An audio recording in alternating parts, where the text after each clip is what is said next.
Stole that from my sister, so I probably shouldn't talk. Does she know that you stole it? Oh, of course. It's on my wall upstairs, yeah. She totally knows.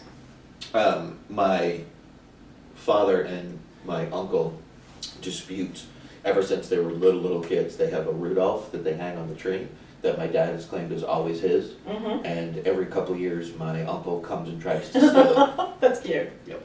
All right. All right, you ready for this? I am ready. I'm gonna do a little baby clap. Clap.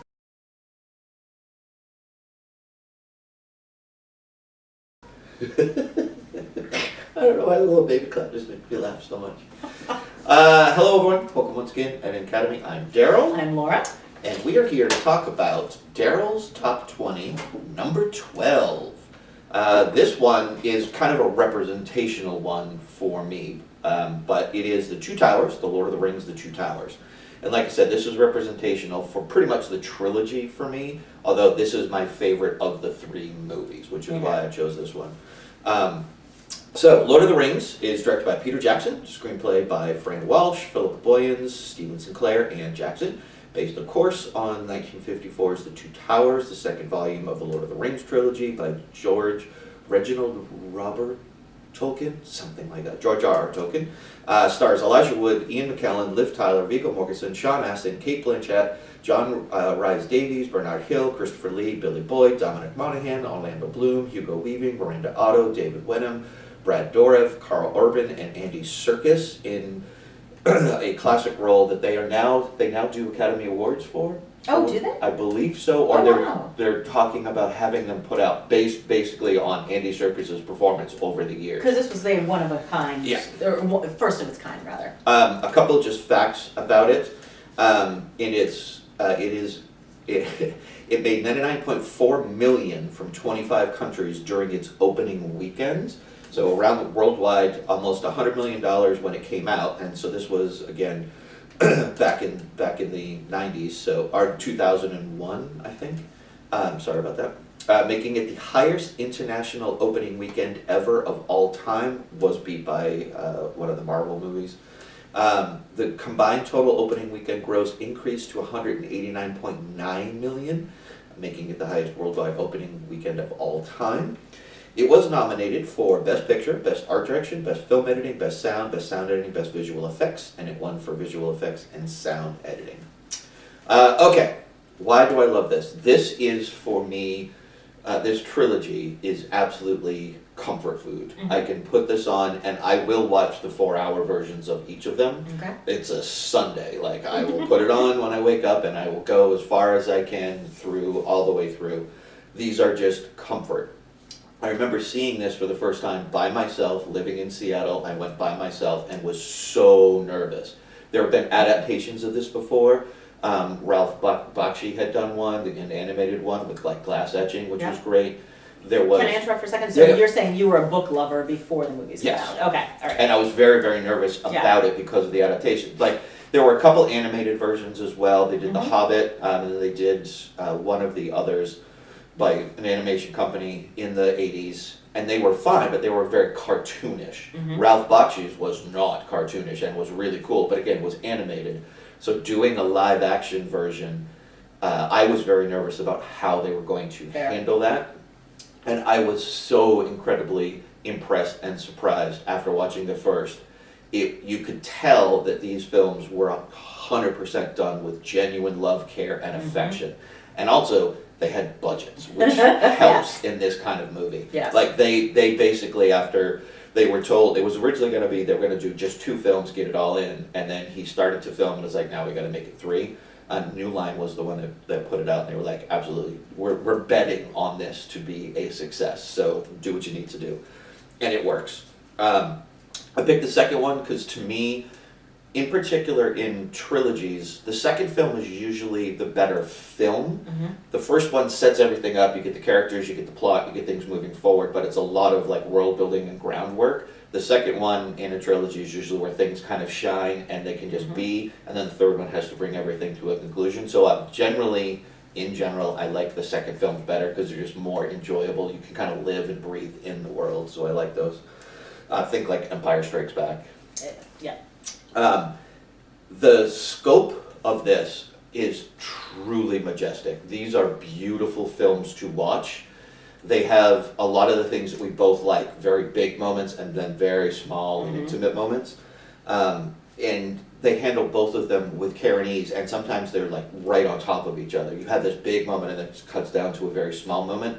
The direction of being able to handle that flow throughout these, you don't really feel, or at least I don't, even in the 4-hour versions, it never feels like it's dragging to me at all. It's just a perfect flow throughout, and that is very hard to do, particularly with subject matter like this. I'm going to stop there and then I have more things. But my first question for you is, I don't remember if you're really that big of a fantasy person at all. I'm a little bit on the cusp. It has to be the right fantasy series. I am a huge Lord of the Rings fan. I own all the movies. I really enjoy the Lord of the Rings movies. Okay, good. So yes. So the interesting part for me is, because I agree with everything that you're saying about Peter Jackson and his vision and being able to put this out there, and I enjoyed every single movie. What was interesting to me was why this one of the three you chose, because this has some great moments and I want to get to them, but it's, to me, the least self-encapsulated movie of the three. It is completely dependent on the other Exactly. So that's the only reason why, when I look at this movie, it needs the beginning and the end to be complete. Yep.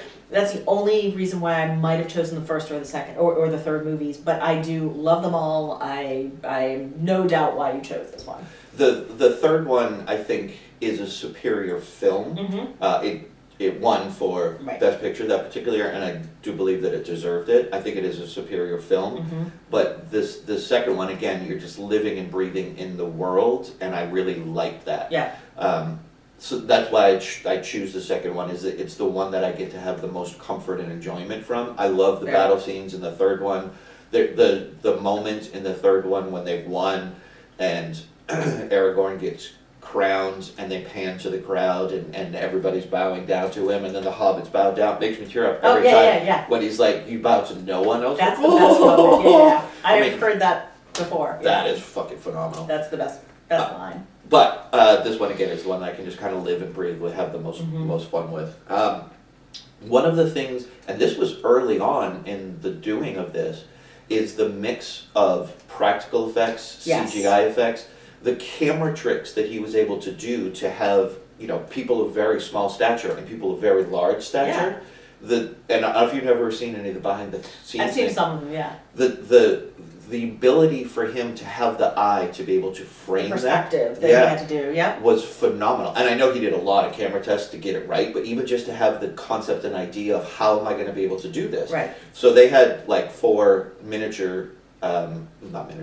smaller people that were mirroring for when they would interact with like Gandalf, for example. So you could see somebody run and hug Gandalf. It obviously wasn't the people. Not Elijah Wood in that circumstance. No. But, and also, because he comes from kind of a horror and comedy background, Peter Jackson was able to pick up the humorous moments and put them on display very, very well. Yes. But also the horror elements where he's able to build tension. Like you think of when they're going into the land of the dead, where the tension and crafting that he's able to do because he done prior horror films. He was able to maintain all of the different elements that this story requires to be able to do that and do that very well. Also, one of the things that I love about this, so often, particularly in fantasy films or even just war films, when you have battle scenes, they're all super quick cut edits. So you're just like, you just see something here, see something there, see something, and the overall action of a battle scene, you can get very lost in, and it's very busy. These were busy, but you never get lost. Like you know where everybody is. Yep, you clearly see the action, you feel the momentum of something that's happening. The Battle of Helm's Deep, even when it's going off the rails a little bit, there's just like people dying left and right. You don't lose anything, which so often happens in big battle scenes for directors. You never lose anything, which I just think is phenomenal. Yeah, the Battle of Helm's Deep is one of the best battle sequences, I think. Yeah. Fantasy, non-fantasy, just movie altogether that you will see. It's just, as we're talking about kind of the trilogies or different movies, I'm more of I like that world building. Yes. I like to meet the characters. I like to have them all, like, for me it's the Fellowship of the Ring, just to see how they all interact together and have everybody together. So I enjoyed that piece. But that said, one of the things I love about this movie is there are 3 distinct storylines that are happening, and they cut, he cuts between them beautifully, and you're just like, you're never too long with something, and then you realize you've missed these people, and then you're with them, and then you're at the 3rd storyline, and so he braids that in perfectly. Yeah, one of the notes I have is that the editing of this film is a masterclass. Yeah. Because it's tension, it's release, and you're right, you never stay too long with something. Yeah. You get just like each of the individual times you go to a storyline, it's just a little bit of an arc. Yeah. And then once that arc is done, you pull back, and you're never too long. You're always wanting, oh, but what's going to happen? Oh, but that's okay. I'm focused on this one now. That's totally fine. I'm okay with that. Like, the editing is just masterclass level. Let's talk about the casting. Okay. I don't think, and you can challenge me on this one if you want to, and I will happily listen. I don't think there is a person, whether it's an A, B, C, or D character, that is not perfectly cast. I don't think we can, at this point, see anybody else in any of those roles. Yep. I think that's it. The one I will give you is, at the moment, Orlando Bloom as Legolas. I just don't know what else I've seen him in, but he will always be Legolas. Yeah. So that's the only piece, is like, I've never been terribly impressed with him, but I agree with you that he is perfect for that particular role. He doesn't, like... He just doesn't do a lot, but the elves are very, very solid, straight people too. Yeah, his character doesn't require a lot of depth or emotion, because they don't really generally have depth or emotion. So the mere fact that he occasionally, like, that he has an ongoing contest of who can kill the more with the dwarf. The humor and love between those 2 characters are one of my favorite parts of this movie. Yep. Yeah. and another piece about the elves was, one of my favorite parts of this movie is when the elves come in to support at Helm's Deep. Like, that's a beautiful moment. Yeah. That is a beautiful moment. Yep. And you can see the precision that they have. Yes. Like, I mean, and it is in direct contrast to the people that are there ready to fight the battle. Oh yeah. Again, like, knowing how to just present these things when those elves walk in. Army. Yes, and they are military, and they all turn on a dime, and they that is in such contrast to the people that are there, and it gives you hope. Yes. Whereas before, everything up until when the elves arrive is just despair. They're going to get slaughtered. Yes. They're going to get slaughtered, yeah. Then it shifts. Yep. And you have hope. It's still probably not going to go well, but you have a little bit of hope. The only real weakness for this entire trilogy for me, and it's not really weakness, but it is the weakest part, is the Sam, Frodo, Gollum scenes where they're just consistently walking and talking. That's the weakest part, and it doesn't have anything to do with the writing or anything. It's just those moments don't have enough in them that it's like every 3rd or 4th scene is an important scene, as opposed to every scene.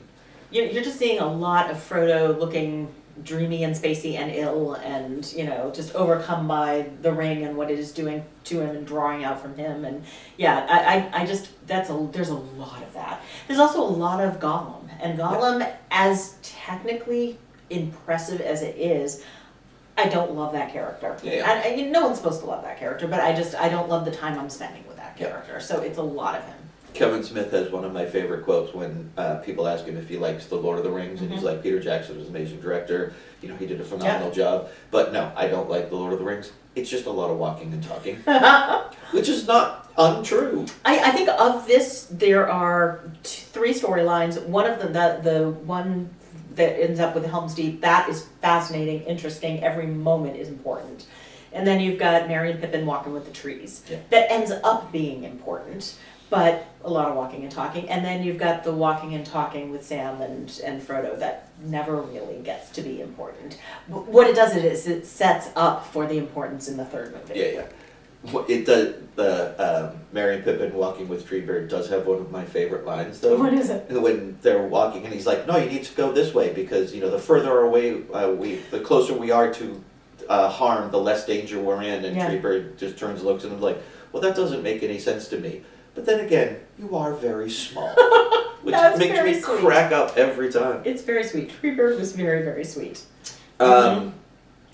Do you know that, have you caught this? You probably know this. Peter Jackson is in each of the films. No, I didn't know that. So in the first one, when they go to the dancing pony or prancing pony, Yep. and they're cut through the scenes of trying to get to the end, and you see like the people like walking Taller through, than, yeah. and you see the drunk guy with the beard who's like that. That's Peter Jackson. Okay, didn't know that. In the third one, when the men from the south come in on their boats, the guy that gets shot with the arrow, Is that it? Peter Okay, Jackson. interesting. And in the second one, he's a spear thrower in the Battle of Helm's Deep. It's a quick shot of him just taking a spear and throwing it. So Okay, he put interesting. himself in each of the movies. All right, there was one point that it didn't bother me, but it just kind of made me chuckle again, just because of my life, was basically where they're doing the arrows, they're shooting the arrows over the heads of their compatriots into the bad people. I played tennis in high school, and I just remember the thought of being at the net and having my partner serve into the back of my head twice. And so all I was thinking was like, oh, hit high. Duck. Exactly. I'm like, please don't shoot any of your friends in the back of the head. Can we talk for a little bit about Sean Astin? Absolutely. I love Sean Astin. So do I. And unfortunately, he hasn't gotten a lot of the roles later in his career that I think he really deserves, because in each of these movies, he has moments where he has to make these speeches that are hugely important and very emotional, and he nails every single one of them. In this one, when he's talking about the great stories, I hope we won't be in the great stories, and when they're at the outsides of, I can't remember what the city is called, Oslikarth or something like that. I can't remember. The one that's overrun, and he's talking about the great stories, and you wonder why they were able to make it. It's because they just kept going and putting, like, the way he delivers that is so incredibly impactful and emotional. He's acting the hell out of that scene, but he's not overacting. No, I agree, and also like the way he says, and they're going to be talking about Frodo, and Frodo's like, well, and Sam, because he wouldn't have made it without Sam, and Sam literally does not believe him. Like he the way Sean Astin shows that he is, kind of just so quiet about that. He really doesn't believe that he has any part in this great epic story, and he sells that. Yes. Yeah. And I love Sean Astin. I just wanted to acknowledge that because he's so often overlooked in these movies, and his acting is 100% spot on. As you like to say, he knew the assignment. Absolutely. And he nailed it all the way through. I would argue that his character goes through a lot more emotional depth and change than any other character in this, and he embodies every aspect of it. I mean, interesting.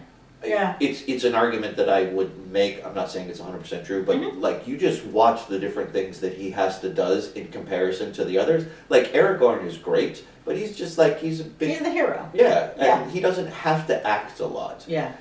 Even Frodo doesn't necessarily have to act a lot, except for being sick occasionally.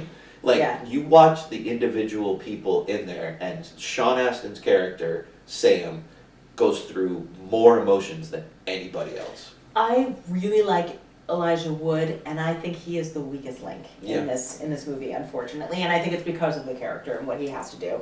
But yeah, no, I agree with you. I'm a big fan of Sean Astin. I think he doesn't get a lot of credit for the work that he does in this, and he does not want to be there. Like, that's the most interesting part, is he just doesn't want to be there, but he's gonna be there because his friend is there. Yeah. And yeah, I love the character and I love his performance. One last thing. And this is just an example of how a director knows what they're doing. When you watch these films, a lot of times in a movie, you'll have one particular kind of light, like it's either usually outside, and then you may occasionally have a scene when it's dark on the inside. These scenes throughout all three movies, there is such contrast between big, grand, open daylight and then, super dark. Like, they go through every form of lighting you can imagine, and to be able to pull that off and have all of it be believable is a masterclass in directing. No other film that I can think of has such contrast in the setting and the light, and being able to film excellently in all of these different forms of light. I agree with that, and especially the Gandalf when he comes too. Which, by the way, I've decided instead of setting times for when we're going to record, I'm just going to say on the 5th day, look for me in the east, and that's how we're going to set up our recording time from now on. Okay. But the light that came with him in the darkest night. And some of it is obviously, special effects, but a lot of it is practical effects. All the things that are on the with the Rohirrim, that's just all practical, filmed in New Zealand kind of light. But then to take that, contrast that with being on the dark, like having this dark feeling, but still tons of natural light around you. Like he just knew what he was doing and able to pull it off. So I have to tip my hat. He's just a masterclass. I don't know that much about the making of movies, especially in this epic scale, but I look at these movies and I don't think the Marvel movies could exist if these movies had not been created. 100%. I mean, like when you're seeing all of the technology that came out of it, all of the ideas that came out of it, the practical and special effects, like how could we have Marvel movies if not for these? An interesting thing about the films is the first one, and I'm going to make up these numbers, but they're semi-close. Like the first movie only had something like 175 CGI effects in the entire movie. The second one was like 560, and then the third one was like well over 1,000. Like they escalated, and the only reason they were able to do that is because they were trying things and figuring things out as they were doing it. So they 100% pushed that envelope as far as CGI. So you're correct, Marvel movies would not exist without these having been able to do that. And I don't think Marvel ever used Weta for the filming of these, but that technology that they were able to invent and bring people forward. learn and people bring it to their next experience. Yes. So I love this. These are comfort movies for me, but they're so incredibly well crafted and done. And again, any movie that knows what it is, I'm a sucker for. And these are done with so much love and care and attention that it's ridiculous to me that they are as good as they actually are. I agree. Again, big Lord of the Rings fan, love the movies, love all of the actors, and it is a comfort food. Like if this were on TV, I would probably just watch it for the rest of the day. Do you watch the theatrical release or the 4-hour? The theatrical. Okay. Yeah. Too much for you? I just don't think I've ever watched the others because I just enjoy the theatrical version. So I think I've just never switched it up. I would be interested in not the time version. Like I probably would be interested in it. I just don't know what I like. You should do it the next time you're in the mood to watch them, because unlike a lot of other releases when they're like, oh, there's an extra hour of footage, it does not feel that way at all. There are definitely like 4 or 5 minute scenes here and there, but most of it is like 90 seconds here, 120 seconds there, so that the overall pacing does not suffer. In fact, I think it gets enhanced. Okay, that would be interesting because I think the reason I've hesitated watching the longer versions is just because I haven't been thrilled with the longer versions of things. Because it's more like, okay, the director's saying, hey, I've got more time, I'm gonna do this way, or now I'm gonna do that way. I'm like, these were pretty perfect. Why would you mess with it? Yeah. So, alright, I'll give it a shot. Yeah, absolutely. Like I said, it does, like at the end of the 4 hours, it's gonna feel like it was a long time, but it's not gonna feel like 4 hours of time. Okay. Alright. Alright, anyway, that's my number 12, Two Towers. Watch the entire trilogy if you have not seen them, even if you're not a fantasy fan. Man, are these films so well done. So yeah. Right.